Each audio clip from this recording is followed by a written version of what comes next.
Hello and welcome to Season 3 of Recovery Stories Have Power. My name is Oliver Books. Well, I've said it before and I'll say it again, we have so many outstanding guests planned for you this season. We cannot wait to share these amazing conversations with you, so thanks for tuning in. If by chance you are not already, please make sure you subscribe and review us on your favorite podcasting platform. It really does help us out. You can follow us on YouTube as well, where we will occasionally host video special podcast episodes.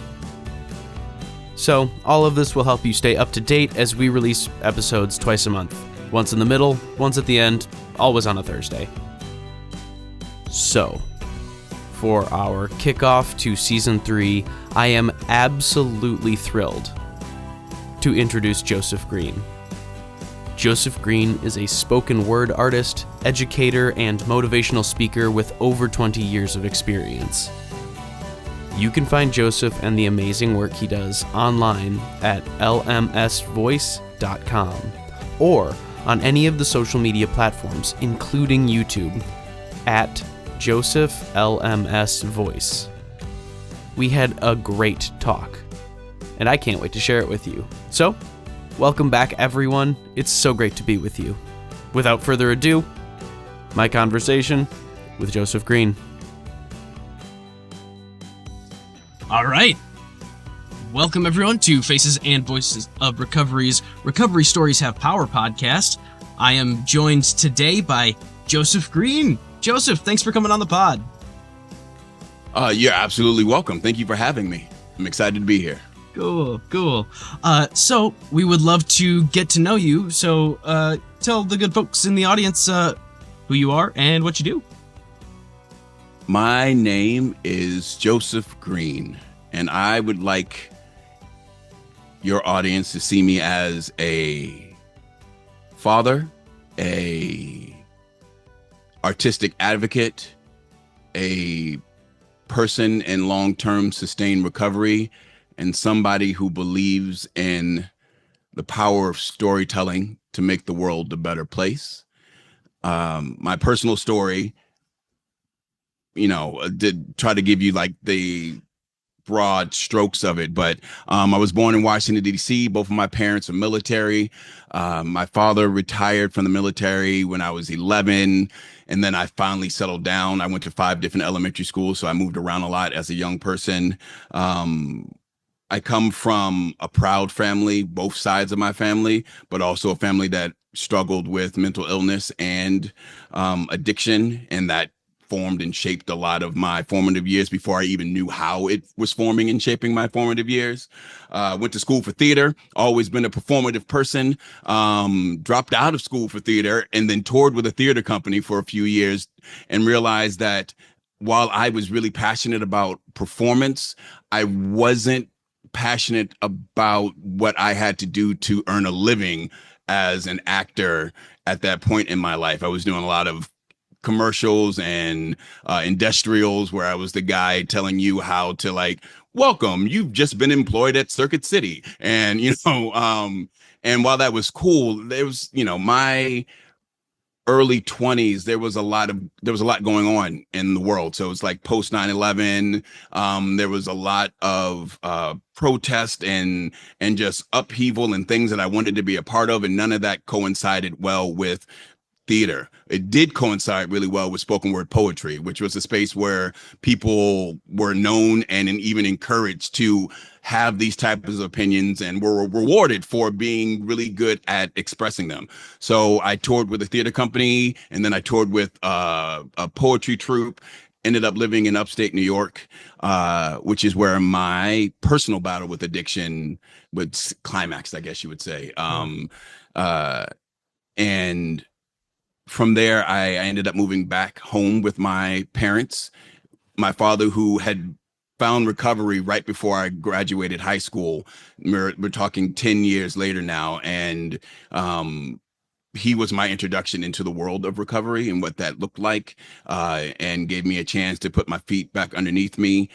Started working with young people at the high school that I graduated from, teaching speech and debate. And that turned into realizing that I really liked educating folks and being a mentor and a teacher and a facilitator. And I got into the world of recovery and prevention and started speaking and working with young people, worked for a nonprofit, started my own company, and now I'm here talking to you. And it's been an amazing journey. I have two beautiful sons, a wife, and a full and abundant existence. And I credit so much of that to my life in recovery and the family that I've met in recovery. That's amazing. That's amazing. Okay. I knew that life story in like 4.5 minutes is an impossible ask, but you're an eloquent man, so I appreciate it. Thank you. Yeah. That's amazing. So I am also a person in recovery, and I understand that kind of the overview doesn't encapsulate all the beautiful tiny details in some of that stuff. But I think what I know about you is that you so beautifully capture those moments in your spoken word. I became aware of your work at RLS in 2022. I believe you opened up the whole event, and since then I think you've been in, I don't know, the recovery scene it's not small, but you bump into folks. You bump into folks for sure. There's one line that in kind of preparing for this interview, I was listening to a fair amount of your stuff, and it was, poetry can save your life, hope can save your life, and that's not a platitude. That really resonated with me. So I would love to talk about that. Like, what was your experience like letting yourself be open to having this art? I don't know if it's inside of us or a conduit or what, but how were you able to open yourself to that, and how would you like describe that process? Yeah, of course. I'll try to do it through a story. So I have been doing spoken word poetry since I think it was my 11th grade year in high school. It was the first time a teacher challenged me with writing a poem. And I think from that point till I was in recovery, most of the things that I wrote about were pretty surface level. And then I had a friend who passed away, and I wrote a poem for that friend. And well, I I was motivated by that situation to write. I wouldn't say I wrote it for him, but I would say that was the impetus, the catalyst for the writing of the poem. And that poem was called "Talk Ugly," and it's one of like if I had a popular song, that would be one of my more popular pieces that the people asked to hear. And I wrote that poem the day of his funeral, and the first version of it was probably 5.5 pages long. And when I got back to DC from New York, maybe a month or two passed by, and I pushed myself back into an artistic space. There's a restaurant here that does open mics, and I was I was offered a feature at that open mic, which is where I get to talk like 10 minutes longer than everybody else. And I did that poem for the first time. I did the full version of it, and there was someone in the audience, an established writer, and it was like, and he approached me. And he was like, "Hey, I love that piece. Have you ever thought about like?"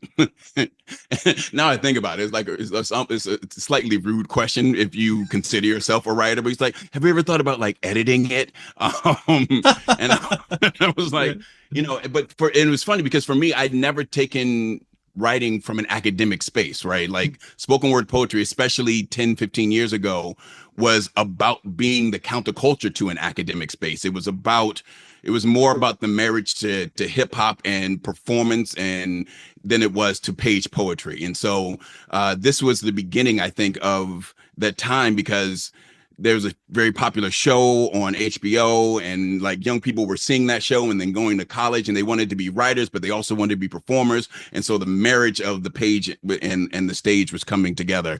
And so this was the first time that I understood the craft of writing. right? Like, and a craft is, I think, another word for a practice. And for me to be good at writing, I had to work at it at a regular on a regular basis, and I had to be able to welcome people in so that they could offer their genius and their brilliance and their lived experience and their interpretation and perspective, and so that I could get outside of the worldview that I had inside my head, because I wanted my art to be an effective tool in the world. I wanted it to affect people and inspire people. And to do that, you have to be willing to listen to people, right? And you have to get outside of your ego. It's a very similar thing in recovery. My recovery is a practice. It's something that I have to work at every day, and I can't do it alone. I need people around me to help me see me, right? See me better than I see myself, and also see me when I'm not being the best version of myself. Because I also want to be an effective tool in the world. I want my work and my words and my energy to add value to the people around me in the spaces that I occupy.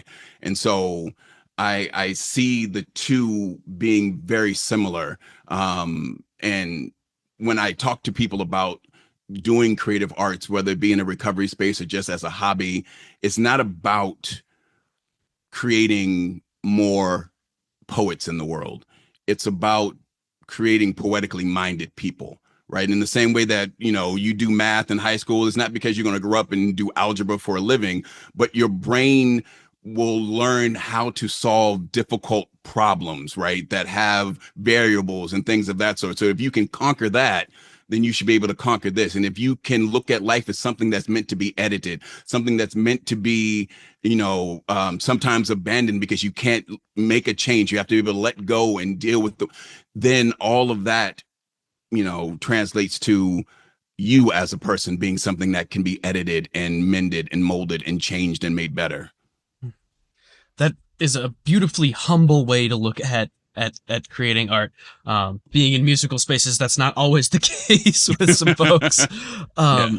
I think that resonates with me as well. Just there's a level of being open to that accountability. Like, we're not perfect, and I think that imperfections through art, like, I have this conversation with a lot of folks, and it's like, I think my favorite things about art are the fact that they're not technically perfect, but that's maybe what makes them so relational. Like, and I don't know, in my mind, I think that, like, being moved by art is the greatest experience, the most powerful experience I think I can have. Being moved by art, being moved by people, being moved by relationships. And that's maybe my personal sentimentality or whatever that might be, but yeah, that's I I appreciate mean, that. what else would you want to move you? Right, Right. right. There's so many things, especially nowadays, pulling for our attention and pulling for uh, our energy. Mm, And I think it's important that we try to give this most valuable resource of our time, our energy, our attention to things that are trying to elevate us somehow. So those friends who challenge you but accept you, those pieces of art that call into question but inspire, and even in the political space, folks who want to make change, but change because they believe in the innate good in people, and not, you know, trying to rile up or, uh, take advantage of the baser parts of our nature. right, right. It's yeah, absolutely, absolutely. Uh, oh, okay. That opened up a whole can of worms that I'm Yeah. going to resist. But I think there is something in there about you use your art as an advocate. You said very early in the interview that advocacy is at the heart of what you do. So we are in a uniquely I think divisive time, right? I think tensions seem high right now. Um How does this social climate affect the way that you approach your art? So I'm going to push back on the premise of the question a little bit. Sure, please. And that's just that I don't think it's that unique. I think it is amplified by our access to news Sure. and the amount of news services that we have. But I think that in society, there has been, moments where it felt like we were one tick away from the midnight, Sure. on the atomic clock, as it were, Yeah, right? absolutely. I think, and that gives me a perspective that I'll tell you this through another story. Yeah, I love that. A Yeah. few years back, and at my age, I just say a few years back, and that could encompass 2 years or 15 years. Yeah. But I was on a panel for it was a bunch of folks who were doing advocacy work, and I was working at a nonprofit at the time that did poetry and social justice. So I was on this panel, and someone asked, how do you stay optimistic when it feels like every time we take one step forward, we're taking three steps back, right? And my answer, which I had to be stewing, like it wasn't something that it wasn't a profit, a personal philosophy that I had at the time or like was saying often, but like it just, when that question hit, this exploded in my brain. And it was the realization that this work cannot come to conclusion in my lifetime, right? There's no point in history where we're going to have it all figured out, right? And so I have to ask myself, what do I want my advocacy, my work, my legacy, my children to represent about me when I'm gone? Yeah. And it's it's a hope in the positive things. It's a belief that we can always get better. And in this time, it is really hard to hold on to that. But I think folks in a recovery space who have gone from the lowest that people can be and still be alive, and how they feel about themselves and what they have access to in the world, to a place of abundance. Like if there's a group of people that understand that, the sun will come out, maybe not tomorrow, maybe not for months, but it will come out. There's an end to this storm. That is what I hold on to in this time, right? And so when that moment comes, when that clarity happens, I hope that my hurt hasn't hurt other people, right? So like I hurt right now, and I know there are lots of people in the world that are hurting in ways that they never even thought were imagined. People who are losing jobs and questioning their place in the world and our place as Americans in the world, and so on and so forth. It's like so many people questioning and so scared and angry is a response to that fear. But I think as a student of history that if you look at when people respond to these times with fear, it gets worse, right? It gets worse. And then you come out of it as we inevitably do. And then you have to live with the fact that you let your hurt other people. And that you can get over that, right? That doesn't mean that's the end of anything, but like knowing that that is the pattern, you have to make a choice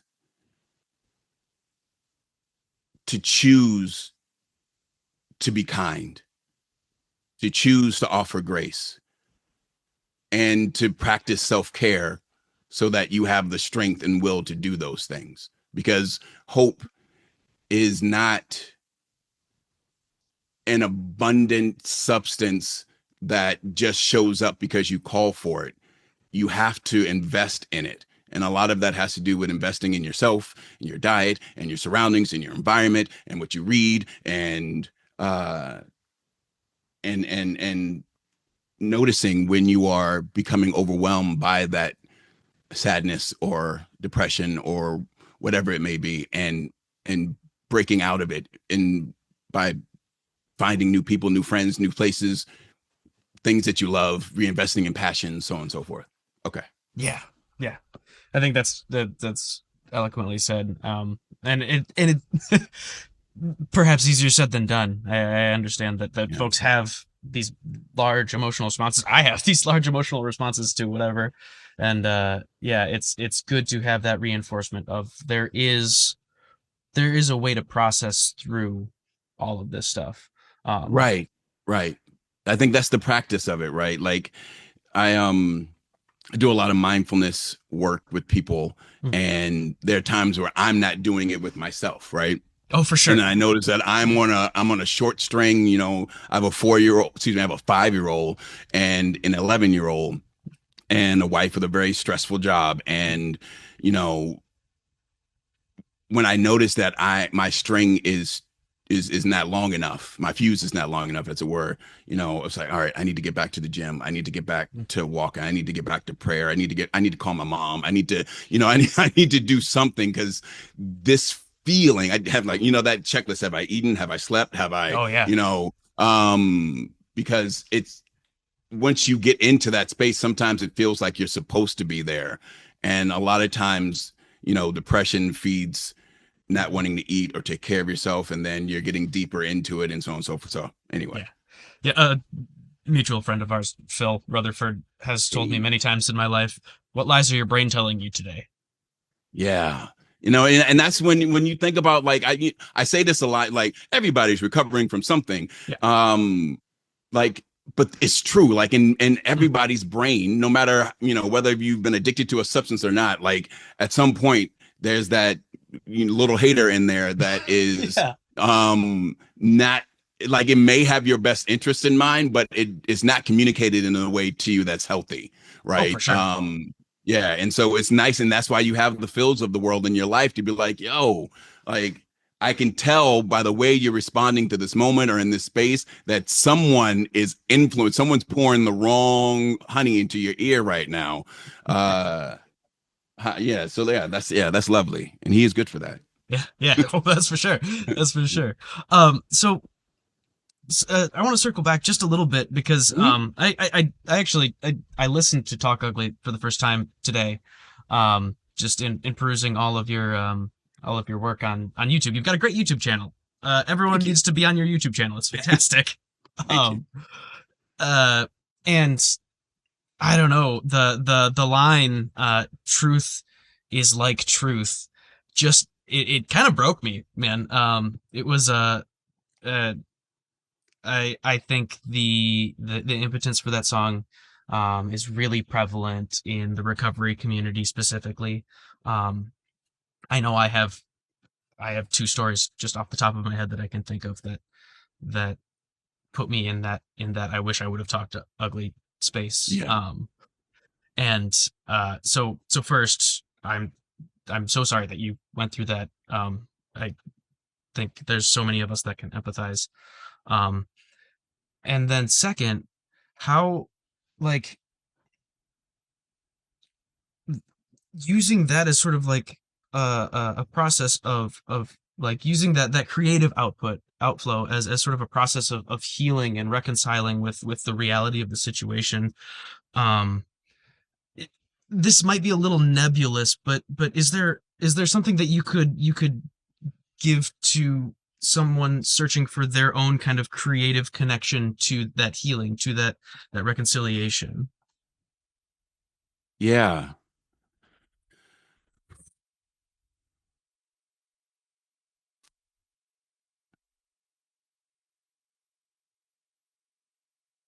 It's important. A favorite quote of mine: not everything that is faced can be changed, but nothing can be changed until it is faced. um and I'm going to say I'm paraphrasing just in case there's someone out there clocking me, but that's a James Baldwin quote. And whatever it is, whatever device you use, say you want to use creative art for this process, whatever you use, try, I would say, to use in the same way that you would want your soul to be treated, right? So when I first wrote Talk Ugly, it honestly, it felt more like a punishment because of the grief and the guilt that I felt for not saying what I thought I should have said when I had the opportunity. And then through the process of writing it and sharing it, I realized through conversations I had with people, through audience members that came up to me and had interpreted, and folks would say, I did say everything, I did talk ugly, and this thing still happened, right? And so I had to not only re-examine the words in the poem, but I had to re-examine what I was doing the poem for. And I noticed that in the connotation of how I say things when I'm performing it, people receive the poem differently. When I lifted this poem up as a space of forgiveness, as a space of holding my friend and giving people an opportunity to hopefully not have to do the same thing or go through the same thing, but even if you did, to be able to forgive yourself. I changed little lines and little words inside of it, so it went from what was a very heavy punishment, if you will, to a poem that is meant to show you what the process of stepping into your light can look like, right? Like you have to, it's almost a paradox. Like I have to climb over this painful thing to get to the joy behind it. And so the poem doesn't end with puppy dogs and clouds and things of that sort, but this idea that we are all divinely flawed individuals, and that we are all perfectly ugly, and that we are the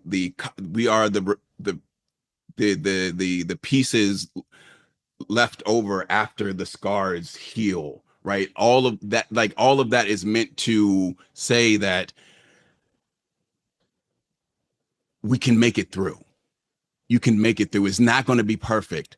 Another paraphrase quote, and I'm going to kick myself because I'm not going to remember the name of the person until after we're done with this call. But it speaks about, someone asked her a question, and that is like, how do we, heal or come back to or become complete again in a world where everyone seems to be hurting or from something, right? And her response was, maybe we don't.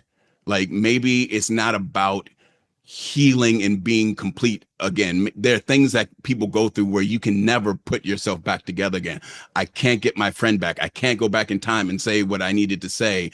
I can't change the earthquake. I can't change the fire. I can't change whatever it is that happened. This happened to me. And maybe our goal should be not how do we become whole again, but how do we act gracefully in a world where these things are still true? How do I choose joy when broken and spiteful and resentful seems easier? How do I not do to somebody what was done to me, even though I could use what was done to me as an excuse, to the universe to say why I'm doing this thing to another person? How do we act like the best versions of ourselves when there's so many excuses not to? Right. And when you can do that, when you can elevate yourself to that level, it's really, I think it gives life a meaning, and it gives you a challenge, like every day, something to step up to, every day, that if you can succeed on the days where you succeed, you see the difference that you can make in not just your life, but in the lives of the people that touch you. And I know your question was nebulous, so my answer is nebulous. So I don't know if I got to the exact point of the question, but I think there's something for people to take away from that. Yeah, no, that's the beauty of art, Yeah. right? It'll get there. It'll get there. Yeah, absolutely. So speaking of your work, you're a published author now. You've got a graphic novel also entitled Talk Ugly. I do. Tell us about that. What was Yeah. that process like? That's awesome. Yeah. So yeah, it's a graphic novel first and foremost. And the reason why I made it a graphic novel was I wanted to meet as many people where they were as possible. Right. They were already written poems. Many of them had been recorded verbally. Um, Yeah, we'll just go with that. Yeah. They've been I got you. recorded and released as tracks or videos online. But I think there's something very intimate about having a book, something in your hand, whether, even in the digital space, but like something that you're looking at that you can pause on, that you can interact with, you can close your eyes and envision things. And I also wanted it to be something that could be shared between young adults and adults just the same. And this was a really great medium to do it. I had a former student, a former member of one of my poetry clubs, back when I used to sponsor poetry clubs, and they had graduated from an art school in Baltimore. And a mutual friend of ours was like, yo, this would be a really cool thing for you all to do. And 10 years later, we had a book. Let's go. It was crazy about that process. And what I'll share with people is like the book was practically done, maybe 3 years before we actually released it. And part of that was, the busyness of the world and the pandemic and things that were happening. But at the end of the day, all of those things were actually excuses for the part of me that didn't think it was good enough.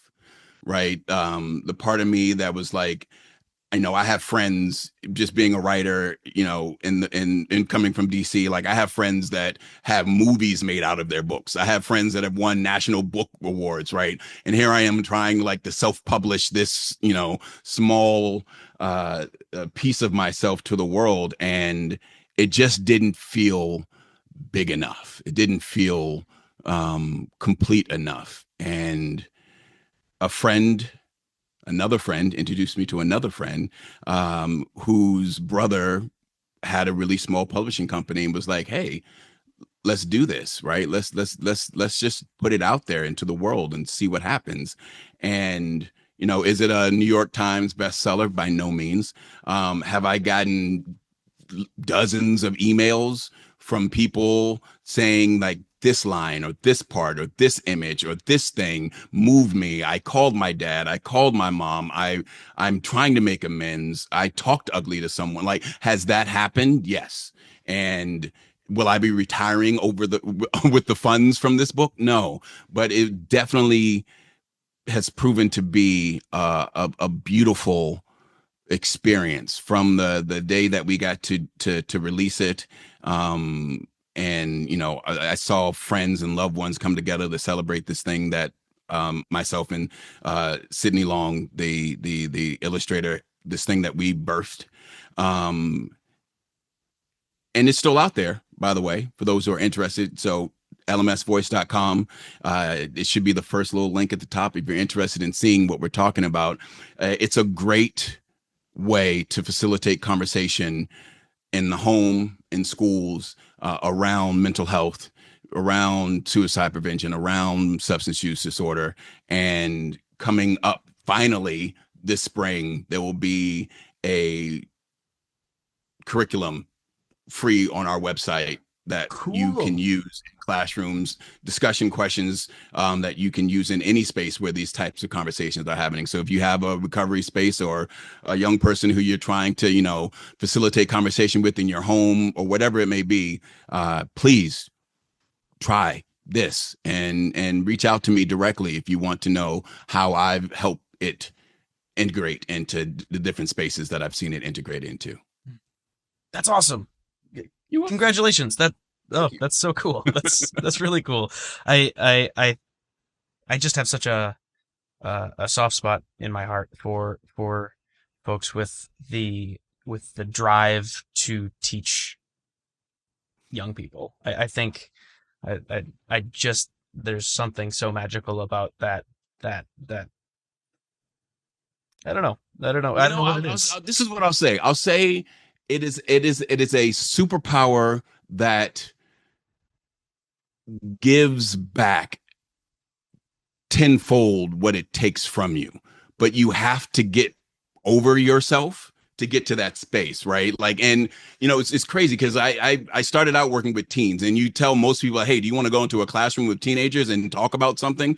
They'd be like, no. But Yeah. like through years of doing it and failing and figuring it out, like I got to the point where it is a superpower. So like people want me to go and work with young people, and like I'm not scared of it anymore. When my oldest son was getting into kindergarten and first grade, I realized that I had that fear, the irrational fear that people have about teenagers. I had about young people that age, because I'm like, I have no idea how am I supposed to talk to them, complete sentences, like, do they understand what I'm talking about? And so I started the process of working with I started volunteering at his school, reading stories, and that turned into me working with that age group a little more intentionally after a while. Because again, you got to break through that wall. Even if you have the formal education, you still have to go through the process of actually getting into the trenches to be able to get to that place where you can walk in, and just like every other thing, you are comfortable because you know there's no way to be perfect. So you left that at the door, right? And so now it's just like, how can I relate, and how can I offer them whatever it was that I needed when I was that age? And that becomes a beautiful conversation that I am honored to have had for the last 15 years, and still continue to do in some part locally and across the country when I work with young folks. That's so cool. Yeah, I think it's I don't know, is honorable too cheesy of a word? I just think it's a really neat thing to be able to do. Yeah, I mean, I wish it were seen less as honorable and more as obligation Yeah. to to create this type of world that you want. Like, if you want a better world, if you want to have, folks who are prepared and open and equipped to contribute to our society in like a meaningful way, volunteer with young people somehow, some way. Find out where they are. They're there, and go with an open heart and a closed mouth, and listen and provide what they need. You will learn so much. You will gain so much. You will stay younger for longer, and your criticisms of the world will diminish because you have moved from critic to actor. And I think that is a profound change in a person's perspective about the world. So yeah, I appreciate, I'll take the honorable thing, but like, that sounds like there's only a few of us who can do it. And I'm like, just get your ass out there and do something. Yeah. Yeah, man, absolutely, absolutely. Uh, so we're approaching time, so I've got just a couple more questions for you, and Go ahead. that's Yeah. uh, so you've worked with Google and the National Council for Mental Wellbeing and the ONDCP and Shatterproof and all these like institutions. So kind of two things about that. Uh, what was it like, and then also, how is where you're at now different than where you thought you'd be? Say even at the beginning of the recovery process. Yeah, man. When I got into poetry, I wanted to be a great poet, and I wanted other poets to recognize that I was a great poet. And I think part of that comes from the poetry slam and poetry world, in page poet world. It's not a giant space, right? It's not billions of people aren't buying poetry books nowadays, right? And so it's a really small space. And so as a competitor in that space, we were judging ourselves. And I felt satisfied when another poet came up to me and was like, yo, that was a beautiful line, or that was like, yo, da da da da da. Like, but I don't know if it was really reaching the people that needed it the most, right? And by that I mean, there's a swath of our society that their last interaction with poetry was like eighth or ninth grade, and For it sure. was not good. Right. And it was not a positive experience, something they were forced through. And it was just like, poetry is not me, it's not for me, it's over here. And so now, imagine, if you will, a 6'4" black man in the middle of Utah at a conference for recovery, and he's the keynote speaker, and he first thing he does is his spoken word poem. And this is not an audience of people who are hearing my lines and thinking, wow, that is compelling writing, and like the way that his syntax hit in that sentence and the enjambment of where he broke his lines, and that's not what they're hearing. Like, is this affecting me? Right? Is it communicating with me? Is it offering me something that I can take away and in bettering my own experience in life? And when I think about, the difference between me going to a space like an open mic performance or performing at the Kennedy Center or whatever it may be, and I'm there like in an artist's point of view, and people came to get art, right? Like, how I am in that space is very different than I am in these other spaces. And I think that they both have great value, right? But if I could never do another open mic, if I could never do another full poetry performance, or a space where I was, seen as an artist and people just shh and listened, and I only did conferences and I only did classrooms and I only did boardrooms, that I think is vital work, because those people aren't getting these messages in this way, and it's inviting them not to become poets, not to become fans of poetry, but to open their perspective and see the world in a different way. And if they feel stuck, if they feel broken, if they feel depressed, if they feel out of place, if they feel frustrated with their existence, this is a refreshing way of seeing the world that that would not have really happened if I had not gone into that space. Because one of the effects of the way our world is siphoned right now is that we're in our own little, algorithms created spaces, right? So if you don't search for spoken word, it's not just going to come up on your feed. So like, you have to have, I think, not only the courage, but at this point, I think I have the tools with which to make it make sense to an audience of people who have never experienced it before. And that is a challenge to me. And it's a motivation to write new pieces. And it's also I think it's a sacred calling of herald, right? Of taking information, wisdom, hard fought from one space, and sharing it with other people. And yeah, the rewards have been boundless, and not like bank account awards, but other awards of just, being invited into spaces like this, having folks like know who I am before I get to meet you, and then finding out that we've had a connection even before we got into this moment. And I again, I wouldn't say countless, but like I get a lot of people who just reach out, hey, I just found your poem online, or you performed at this thing and I needed to hear it on this day, and I didn't even know what spoken word poetry was before you came, and it's just them saying thank you. Like, that's, when you think about what it means to make the world a better place, I think it starts with being willing to make an individual's world a better place. And that is, this is the work. Yeah. Beautiful, man. So we always end our podcast with this one question, and that is, what's one piece of advice? Drink water.